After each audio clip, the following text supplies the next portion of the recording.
TB అనేది ఒక infectious disease, అంటే ఒకరి నుంచి ఒకరికి సోకే డిసీజ్ అనమాట. అయితే టీబీ తీవ్రత ఎలా ఉంటుంది అనేది ముఖ్యంగా చూసుకుంటే వరల్డ్లో ఇప్పటికి కూడా 1,00,00,000 మందికి పైగా ప్రతి సంవత్సరం టీబీ బారిన పడుతున్నారు. అంటే ఇండియా ఒక్కటే మెయిన్గా 25% ఆఫ్ టీబీ డిసీజెస్ని మనం హోల్డ్ చేస్తున్నాం. అంటే మోర్ దాన్ 1.5-2 15 లక్షలు 20 లక్షల పైనే మనకి టీబీ డిసీజ్ ఎక్కువ డయాగ్నోజ్ అవుతుంది. సో ఎక్కువగా టీబీ డిసీజ్ ఇండియాలో ఉండడానికి చాలా కారణాలు ఉన్నాయి.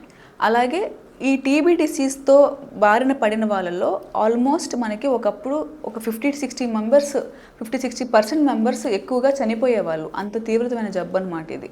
కానీ ఇప్పుడు చాలా ప్రోగ్రామ్స్ రావడం వల్ల టీబీ యొక్క తీవ్రత అనేది మనం తగ్గించగలిగాం. తీవ్రత అంటే ఆల్మోస్ట్ ఒక 25% హోల్డింగ్లో ఉండేది ఇప్పుడు మనం డిసీజ్ డయాగ్నోసిస్ని అంటే చాలా వరకు ప్రాసెస్ పెంచడం వల్ల త్వరగా కనుగొనగ అవకాశం వచ్చింది. దానివల్ల డెత్ రేట్ అనేది అంటే టీబీ వల్ల చనిపోయే వాళ్ళ డెత్ రేట్ మనకి ఇండియాలో చాలా వరకు తగ్గించాం.